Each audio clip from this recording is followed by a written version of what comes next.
এবার বিসিবির সভাপতি পদ নিয়ে মুখ খুললেন মাশরাফি বিন মুর্তজা, জানালেন কবে থেকে নেবেন দায়িত্ব। বিস্তারিত প্রতিবেদনে 2018 সালে আওয়ামী লীগ থেকে মনোনয়ন নিয়ে সংসদ সদস্য নির্বাচিত হয়েছিলেন মাশরাফি বিন মুর্তজা। এরপর থেকে গুঞ্জনের ডালপালা মেলতে শুরু করে যে পরবর্তী বিসিবি সভাপতি হবেন তিনি। 2024 সালে আবারও সংসদ সদস্য নির্বাচিত হন মাশরাফি।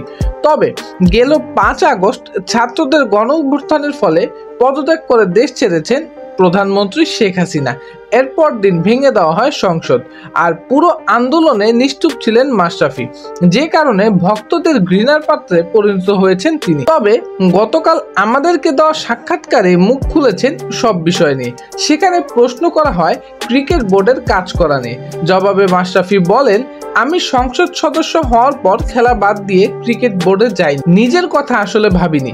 যে জায়গায় আমি ছিলাম হয়তো ওপরের মহলে গিয়ে বলতে পারতাম যে ক্রিকেটের এই কাজটা আমি করতে চাই অথবা সেই দায়িত্বটা আমি নিতে চাই। যখন বলার সুযোগ ছিল তখনই বলিনি। এখন যে পরিস্থিতি, আমার কাছে মনে হয় ক্রিকেট বোর্ডে থাকা বা এরকম কোনো দায়িত্ব আমার প্রাপ্য নয়, আমি দাবিও করতে পারি না। এরপর মাশরাফি বলেন, যদি ছোট কোনো প্ল্যাটফর্মে আমার সুযোগ আসে সেই জায়গা থেকে আমি চেষ্টা করতে পারি, কিন্তু বড় পরিসরে বা বোর্ডে গিয়ে বলবো এখন আমি কাজ করতে চাই ক্রিকেট নিয়ে, এটা অনেকটাই সুযোগ সন্ধানী ব্যাপার হয়ে যাবে। এই জায়গা থেকে আমার মনে হয় এটা আমার প্রাপ্য নয়। সুপ্রিয় দর্শক, মাশরাফির এই কথার ভিত্তিতে আপনার মতামত কি তা অবশ্যই কমেন্ট করে জানাতে ভুলবেন না।